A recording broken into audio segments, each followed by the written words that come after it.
हम लोग पढ़ रहे थे drugs acting on gastrointestinal tract के बारे में, और drugs acting on gastrointestinal tract के अंदर हमने पेप्टिक अल्सर के बारे में, एंटी डायरियल ड्रग्स के बारे में, पर्गेटिव्स और लेक्सेटिव्स के बारे में पढ़ लिया है।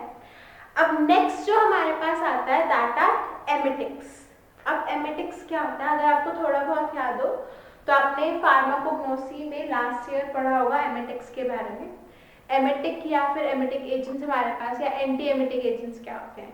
तो एमेटिक्स जो होते हैं या फिर एमएसएस जो होता है, एमएसएस एक प्रोसेस है हमारी बॉडी का जिसके अंदर हम वाया माउथ हमारे पास रिग्रेशन हो जाता है और हमारे पास जो कंटेंट्स हैं स्टमक के वो बाहर आ जाते हैं। तो बेसिकली जो वॉमिटिंग का प्रोसेस है that is known as MSS, और जो एजेंट्स हमारे पास वॉमिटिंग इंड्यूस करवा सकते हैं उन एजेंट्स को हम बोलते हैं emetics. Now what are emetics? Emetics are the agents which are used or which are helpful in inducing the vomiting, or in the agents which are helpful for the progression of emesis. अब हमारे पास जो vomiting है, vomiting generally जो cause होती है that is cause due to the vomiting centre जो कि हमारे पास मेड्यूला ऑब्लिंगाटा में प्रेजेंट होता है। हमारा ब्रेन का एक पार्ट है मेड्यूला ऑब्लिंगाटा, और मेड्यूला ऑब्लिंगाटा के अंदर हमारे पास क्या प्रेजेंट होता है, एक वॉमिटिंग सेंटर प्रेजेंट होता है। अब ये जो वॉमिटिंग सेंटर है इसके अंदर हमारे पास क्या आ जाता है, हायर सेंसेस से, जैसे कि हमारे पास कीमोरिसेप्टर ट्रिगर जोन है जो कि सीटीजेड जिसको बोलते हैं, या फिर हमारे पास वेस्टिबुलर अपरेटस है, या फिर हमारे पास जो कुछ पेरिफेरल स्ट्रक्चर्स है जैसे कि जीआईटी हो गया। तो यहाँ से हमारे पास स्टिमुलस जाता है, हमारे पास जो मेड्यूला ऑब्लिंगाटा के अंदर वॉमिटिंग सेंटर है, और वॉमिटिंग सेंटर से हमारे पास क्या हो जाता है, फिर वॉमिटिंग इंड्यूस हो जाती है। अब हमारे पास जो ड्रग्स हमारे पास एमएसएस प्रोड्यूस करवा सकता है या वॉमिटिंग प्रोड्यूस करवा सकते हैं उन एजेंट्स को हम क्या कहते हैं, एमेटिक्स। और एमेटिक जो हमारे पास एजेंट्स हैं उनको हम जनरली 3 क्लासेस में क्लासिफाई करते हैं डिपेंडिंग अपॉन कि क्या मैकेनिज्म ऑफ एक्शन है, कैसे हमारे पास जो ये ड्रग्स हैं वो वॉमिटिंग इंड्यूस करवाती हैं। डिपेंडिंग अपॉन दैट हमारे पास हम इनको क्लासिफाई करते हैं। तो हमारे पास सेंट्रली एक्टिंग एमेटिक एजेंट्स हैं, हमारे पास पेरिफेरली एक्टिंग एंटीएमेटिक एजेंट्स, हमारे पास एमेटिक एजेंट्स हैं, और जो एजेंट्स हमारे पास सेंट्रली भी एक्ट करते हैं और पेरिफेरली भी एक्ट करते हैं वो एजेंट्स हैं। तो हमारे पास जो सेंट्रली एक्टिंग हमारे पास जो एजेंट्स हैं which are apomorphin, morphin और हाइड्रोजीन। सो सेंट्रली एक्टिंग हमारे पास जो ड्रग्स हैं वो कैसे वर्क करती है, सेंट्रली एक्टिंग ड्रग्स है हमारे पास जो वो कीमोरिसेप्टर ट्रिगर जोन यानी कि CTZ को हमारे पास ट्रिगर करवाती है।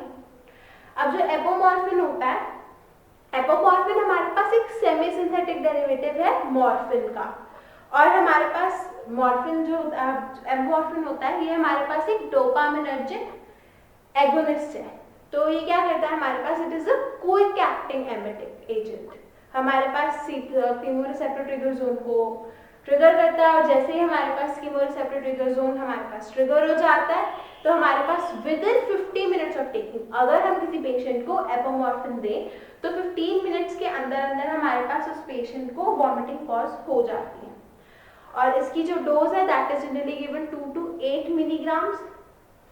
हमारे पास इंट्रामस्कुलरली भी दे सकते हैं, सबक्यूटेनियस इंजेक्शन भी लगा सकते हैं। और एपोमॉर्फिन जो हमारे पास, एपोमॉर्फिन से जो वॉमिटिंग हमारे पास इंड्यूस होती है वो क्लोरप्रोमाजीन से हमारे पास सप्रेस भी की जा सकती है। अब नेक्स्ट आता है हमारे पास पेरिफेरली एक्टिंग एमेटिक एजेंट्स। अब पेरिफेरली एक्टिंग एमेटिक एजेंट्स के अंदर हमारे पास क्या क्या आता है, मस्टर्ड, पोटेशियम टार्ट्रेट और हाइपोटोनिक सोडियम क्लोराइड।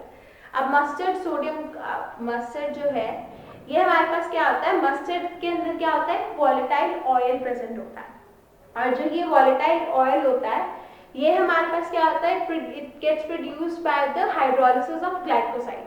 मस्टर्ड के अंदर हमारे पास एक ग्लाइकोसाइड प्रेजेंट होता है, जब ग्लाइकोसाइड की हाइड्रोलिसिस हो जाती है तब हमारे पास प्रोडक्शन होती है एक वॉलेटाइल ऑयल की, और उस वॉलेटाइल ऑयल के एक्शन की वजह से हमारे पास क्या हो जाता है, प्रोडक्शन हमारे पास इंडक्शन हो जाती है या फिर इंड्यूस हो जाती है वॉमिटिंग। और वन ऑफ द कॉमन हमारे पास हाउस होल्ड रेमेडीज के अंदर आता है पाउडर्ड मस्टर्ड दिया जाता है हमारे पास 4 ग्राम का सस्पेंशन। और फिर नेक्स्ट अब हमारे पास जो सोडियम क्लोराइड है, सोडियम क्लोराइड जो हाइपरटोनिक सोल्यूशन हमारे पास इंक्रीज कंसंट्रेशन वाला जो सोल्यूशन है वो क्या करता है हमारे पास रिफ्लेक्स एक्शन से बहुत ज़्यादा इरिटेशन कॉज करता है इसोफेगस के अंदर, और इसोफेगस के अंदर या जीआईटी के अंदर जो रिसेप्टर्स हैं वो हमारे पास स्टिमुलस पहुंचा देते हैं ब्रेन तक, और हमारे पास विद द रिफ्लेक्स एक्शन हमारे पास क्या हो जाता है, वॉमिटिंग जो है वो इंड्यूस हो जाती है।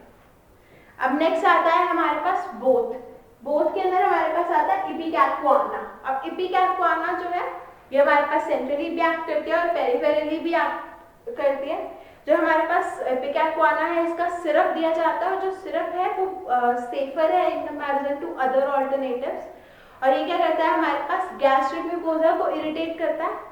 जैसे ही गैस्ट्रिक म्यूकोजा इरिटेट होता है तो गैस्ट्रिक म्यूकोजा हमारे पास क्या करता है, वॉमिटिंग सेंटर को स्टिमुलेट करता है फॉर द वॉमिटिंग, और उसके अलावा हमारे पास डायरेक्टली जो इपिकैक्वाना है वो भी हमारे पास क्या करता है, कीमोरिसेप्टर ट्रिगर जोन को हमारे पास स्टिमुलेट करता है। कीमोरिसेप्टर ट्रिगर जोन जो है वो फर्दर वॉमिटिंग सेंटर को स्टिमुलेट करता है, और विद दैट हमारे पास क्या हो पाता है, we can cause the vomiting. अब हमारे पास इपिकैक्वाना जो है वो हमारे पास 15 to 30 ml ली जाती है इन अ ग्लास ऑफ वाटर, और हमारे पास विद इन 15 to 30 मिनट हमारे पास वॉमिटिंग जो है वो इंड्यूस हो जाती है। अब आती है बात कि हम वॉमिटिंग इंड्यूस करवाते क्यों हैं। तो आजकल जो ये वॉमिटिंग है वो बहुत रेयरली इंड्यूस करवाई जाती है। जनरली हमारे पास अगर पॉइजनिंग है या कुछ और है तो हमारे पास गैस्ट्रिक लावेज का जो प्रोसेस है वो हमारे पास प्रेफर किया जाता है, लेकिन जो हमारे पास ट्रेडिशनल मेथड्स हैं, जो लाइट पॉइजन्स है, उनके लिए हमारे पास अभी भी एमेटिक्स यूज किए जाते हैं in order to empty the gastric contents. अब नेक्स्ट आता है हमारे पास एंटी एमेटिक एजेंट्स। सो हमारे पास एंटी एमेटिक एजेंट्स जो है वो किस लिए काम करते हैं। अगर एमेटिक एजेंट्स या फिर एमेटिक्स हमारे पास क्या करते थे, they help in the induction of vomiting. तो एंटी एमेटिक एजेंट्स जो है ये हमारे पास क्या करते हैं, दीज हेल्प इन द हमारे पास सप्रेशन ऑफ वॉमिटिंग। तो वॉमिटिंग जैसे कि हमने अभी पढ़ा कि वॉमिटिंग जो है वो हमारे पास ड्यू टू मल्टीपल रीजंस हमारे पास कॉज हो सकती है बॉडी में। हमारे पास डायरेक्ट इरिटेंट एक्शन हो सकता है स्टमक के ऊपर, या फिर हमारे पास सेंट्रल एक्शन हो सकता है, या फिर हमारे पास सर्जरी की वजह से, प्रेगनेंसी की वजह से, या फिर किसी स्पेसिफिक ड्रग्स की वजह से, या फिर मोशन सिकनेस की वजह से हमारे पास वॉमिटिंग कॉज हो सकती है। अब उसके अंदर क्या जाता है, हमारे पास जो वेस्टिबुलर अपरेटस है वो हमारे पास उसके जो इम्पल्सेस होते हैं वो हमारे पास प्राइमरी कॉज है फॉर द हमारे पास वॉमिटिंग, जो कि मोशन सिकनेस की वजह से होती है। अगर हमारे पास अगर हमारा टेरेन चेंज हो रहा है या फिर हमारा प्लेन चेंज हो रहा है तो इन दैट केस जब हमारा वेस्टिबुलर अपरेटस के अंदर चेंजेस आते हैं तो वो क्या करता है, वॉमिटिंग इंड्यूस करवा देता है। और जनरली हमारे या फिर हमारे पास कुछ ऐसे साइकोलॉजिकल या फिजियोलॉजिकल एजेंट्स हैं जैसे कि स्मेल हो गया, या फिर हमारे पास गैस्ट्रीसाइट हो गई, या फिर पेन और फियर है, वो भी हमारे पास वॉमिटिंग इंड्यूस करवा सकता है। और जो ये वॉमिटिंग सेंटर है वो हमारे पास कहाँ से इम्पल्सेस रिसीव करता है, CTZ से यानी कि कीमोरिसेप्टर ट्रिगर जोन से, उसके अलावा GIT से, उसके अलावा हमारे पास वेस्टिबुलर अपरेटस से। तो अगर हम और जो ये CTZ होता है, CTZ के ऊपर हमारे पास डोपामाइन रिसेप्टर्स प्रेजेंट होते हैं, एड्रेनालिन रिसेप्टर्स प्रेजेंट होते हैं, हिस्टामिन रिसेप्टर्स प्रेजेंट होते हैं, और हमारे पास जो एसिटाइलकोलिन रिसेप्टर्स प्रेजेंट होते हैं। और जो हमारे पास एंटी एमेटिक ड्रग्स हैं वो जनरली नॉजिया और वॉमिटिंग को ट्रीट करने के लिए या फिर रिलीव करने के लिए हमारे पास यूज की जाते हैं। सो नेक्स्ट आता है हमारे पास क्लासिफिकेशन, और क्लासिफिकेशन के अंदर हमारे पास H1 एंटीहिस्टामिन्स है जो कि हमारे पास CTZ रिसेप्टर के बारे में मैंने बताया। जो CTZ है उसके ऊपर हमारे पास क्या है, हिस्टामिन रिसेप्टर्स हैं। तो इन ऑर्डर कि हमारे पास जो CTZ है वो ट्रिगर ना हो तो हमारे पास एंटीहिस्टामिन्स दिए जाते हैं। अब उसके अलावा हमारे पास एंटीकोलिनर्जिक्स दिए जाते हैं क्योंकि हमारे पास कोलिनर्जिक रिसेप्टर्स भी प्रेजेंट है। एंटी डोपामिनर्जिक्स दिए जाते हैं क्योंकि डोपामिन रिसेप्टर्स भी प्रेजेंट हैं। उसके अलावा हमारे पास प्रोकाइनेटिक्स दिए जाते हैं और हमारे पास एंटी सेरोटोनिन ड्रग्स दी जाती हैं। इसके अलावा हमारे पास कुछ ऐसे मिसलेनियस एजेंट्स भी प्रिस्क्राइब किए जाते हैं, जैसे कि पेरोडॉक्सिन दिया जाता है, ग्लूकोकॉर्टिकॉइड्स दिए जाते हैं, हमारे पास ड्रोनाबिनॉल दिए जाते हैं। तो अगर डिटेल में बात करें सबसे पहले H1 एंटीहिस्टामीन्स की, तो क्या होता है हमारे पास जो एंटीहिस्टामीन्स होते हैं या फिर एंटीहिस्टामिनर्जिक एजेंट्स होते हैं, ये हमारे पास एक्ट करते हैं एज एंटी एमेटिक्स, और हमारे पास जो मोशन सिकनेस की वजह से वॉमिटिंग होती है या फिर प्रेगनेंसी की वजह से जो वॉमिटिंग होती है, उसके अंदर हमारे पास H1 एंटीहिस्टामीन्स जो है वो हेल्पफुल होते हैं। और हमारे पास जो एंटीमेटिक एक्शन है वो हमारे पास एंटीहिस्टामीन्स का, it is based on their anticholinergic and sedative properties. और हमारे पास ड्रग्स जो है वो यूज होती हैं, प्रोमेथाजीन यूज होती है, डाइफेनहाइड्रामीन यूज होती है, सिनारिजीन यूज होती है, साइक्लिजीन यूज होती है। और ये जो ड्रग्स है ये हमारे पास, अगर हम किसी पेशेंट को मोशन सिकनेस होता है और जर्नी के टाइम पे हमारे पास अगर कोई जर्नी के टाइम पे हमारे पास वॉमिटिंग हो जाती है किसी पेशेंट को due to triggering of vestibular apparatus, तो हमारे पास जो ये प्रोमेथाजीन है या फिर डाइफेनहाइड्रामीन है या साइक्लिजीन है, ये ड्रग्स हमारे पास प्रिस्क्राइब की जाती हैं 1 आवर या फिर हाफ आवर पहले हम ये ड्रग्स जो है हम पेशेंट को देते हैं। जो एवोमीन ड्रग आती है, एवोमीन के अंदर हमारे पास प्रोमेथाजीन सॉल्ट होता है। अब नेक्स्ट हमारे पास क्लास आती है दैट इज एंटीकोलिनर्जिक्स, और एंटीकोलिनर्जिक्स के अंदर हमारे पास हायोसिन और डाइसाइक्लोमीन यूज होता है। अब हायोसिन जो है ये हमारे पास one of the most effective drugs है फॉर मोशन सिकनेस। स्पेसिफिकली जो हमारे पास मोशन सिकनेस की वजह से जो वॉमिटिंग कॉज होती है उसकी ट्रीटमेंट के अंदर हम एंटीकोलिनर्जिक ड्रग्स देते हैं और उसके अंदर हम हायोसिन देते हैं। जो हमारे पास अदर कॉजेस की वॉमिटिंग है उसके अंदर हम हायोसिन नहीं दे सकते। 0.2 to 0.4 mg हमारे पास इंजेक्शन दिया जाता है, और ट्रांसफर्मर पैच भी दिया जा सकता है 1.5 mg का हायोसिन का, और विच इज हेल्पफुल हमारे पास in order to prevent the vomiting. अब उसके अलावा हमारे पास डाइसाइक्लोमीन दी जाती है, डाइसाइक्लोमीन भी मोशन सिकनेस के अंदर ही हमारे पास इफेक्टिव है और उसकी हमारे पास 10 to 20 मिलीग्राम डोज दी जाती है। अब नेक्स्ट आता है हमारे पास एंटी डोपामिनर्जिक। एंटी डोपामिनर्जिक्स को हम न्यूरोलेप्टिक्स भी बोलते हैं। अब जो ये न्यूरोलेप्टिक ड्रग्स हैं ये हमारे पास क्या करते हैं, डोपामिन रिसेप्टर्स जो हमारे पास सीटीजेड के ऊपर प्रेजेंट होते हैं उनको हमारे पास ब्लॉक कर देते हैं। जब हमारे पास डोपामिन रिसेप्टर्स ब्लॉक हो जाते हैं तो क्या हो जाता है, हमारे पास एंटी एमिटिक इफेक्ट आ जाता है। और मोशन जो ये एंटी डोपामिनर्जिक ड्रग्स हैं ये हमारे पास मोशन सिकनेस के अंदर इफेक्टिव नहीं होती। जो हमारे पास अदर कॉजेस की वजह से हमारे पास वॉमिटिंग्स होती हैं उनके अंदर हमारे पास एंटी डोपामिनर्जिक ड्रग्स दी जाती हैं। सो अपार्ट फ्रॉम दैट अब हमारे पास जो एंटी डोपामिनर्जिक ड्रग्स है उसके अंदर हमारे पास फिनोथायाजीन आती है। फिनोथायाजीन के अंदर हमारे पास क्लोप्रोमाजीन और ट्राइफ्लूपेराजीन ड्रग आती है जो हमारे पास यूरेमिया की वजह से या मेलिग्नेंसी की वजह से या रेडिएशन की वजह से या फिर हमारे पास ऑपरेशन की वजह से जो वॉमिटिंग इंड्यूस होती है उनके अंदर हम एंटी डोपामिनर्जिक एजेंट्स देते हैं। अब नेक्स्ट आता है हमारे पास प्रोकाइनेटिक ड्रग्स। अब प्रोकाइनेटिक ड्रग्स क्या करते हैं हमारे पास, एक तो हमारे पास अब वॉमिटिंग ट्रीट कर रहे हैं हम, तो एक तो तरीका हो सकता है कि हम क्या करें कि जो ड्रग्स हमारे पास ट्रिगर करती हैं हमारे कीमोरिसेप्टर ट्रिगर जोन को, या तो हम उन रिसेप्टर्स को क्या करते हैं ब्लॉक करवा दें, तो उसके लिए हम क्या करते हैं एंटीहिस्टामिन्स देते हैं, एंटीकोलिनर्जिक्स देते हैं, एंटीडोपामिनर्जिक्स देते हैं, एंटीसेरोटोनिन देते हैं। या फिर हम क्या कर सकते हैं कि हम जो पेरिस्टाल्टिक मूवमेंट होता है, जो हमारा मोटिलिटी है गैस्ट्रिक ट्रैक्ट की, गैस्ट्रोइंटेस्टाइनल ट्रैक्ट की, हम उसको इंक्रीज करवा दें। जब हमारे पास पेरिस्टाल्टिक जो ट्रैक्ट की मूवमेंट है वो इंक्रीज हो जाएगी तो क्या हो जाएगा हमारे पास जो ज्यादा टाइम के लिए हमारे पास स्टमक के अंदर फूड हो रहेगा ही नहीं, और अगर हमारे पास इम्प्रूव्ड एम्प्टिंग हो जाएगी, अगर हमारे पास स्टमक के अंदर फूड ही नहीं होगा तो वो वॉमिटिंग से वापस बाहर हमारे पास आ ही नहीं सकता।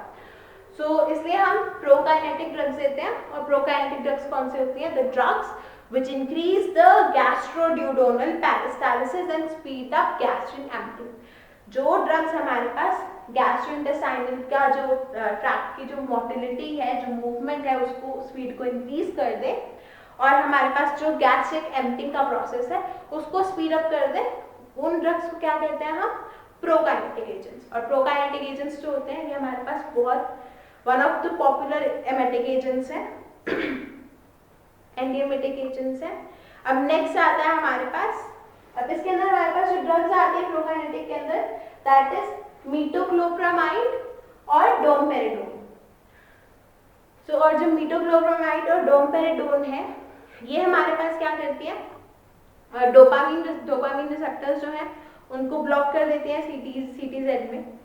उसके अलावा हमारे पास जो गैस्ट्रिक एम्प्टिंग का प्रोसेस है उसको इंक्रीज कर देती हैं, हमारे पास जो गैस्ट्रिक पेरिस्टाल्सिस है उसको इंक्रीज कर देती हैं, और हमारे पास वर्क करती हैं as a serotonin antagonist. Last हमारे पास जो क्लास आती है that is anti serotonin drug. Anti serotonin के अंदर हमारे पास क्या आता है, जो ऑन्डानसिट्रॉन ड्रग है या फिर हमारे पास ग्रानिसिट्रॉन है, ट्रोपिसिट्रॉन है, ये जो ड्रग्स हैं दीज एक्ट एज एंटीएमेटिक एजेंट्स। ये क्या करते हैं, हमारे पास जो 5-HT3 रिसेप्टर्स हमारे पास सीटीजेड पे प्रेजेंट होते हैं उनको ब्लॉक कर देते हैं, और ये जनरली हम तब यूज करते हैं जब एंटी कैंसर ड्रग्स की थेरेपी की वजह से हमारे पास वॉमिटिंग इंड्यूस हो। क्योंकि हमारे पास जो जनरली डोज दी जाती है that is 8 milligram IV daily, और हमारे पास जो प्रेग्नेंट फीमेल्स होती हैं या लैक्टेटिंग फीमेल्स जो होती हैं उनके अंदर ये कॉन्ट्राइंडिकेटेड होता है। सो विद दिस हमारे पास जो एंटीएमेटिक एजेंट्स हैं वो फिनिश होते हैं। अब इसके अंदर आपके पास गैस्ट्रोइंटेस्टाइनल ट्रैक्ट के अंदर हमारे पास एक छोटा सा टॉपिक बचता है दैट इज कार्बोनेटिव्स। अब कार्बोनेटिव्स क्या होता है, हमारे पास कार्बोनेटिव्स के बारे में भी आपने फार्माकोग्नोसी में पढ़ा होगा।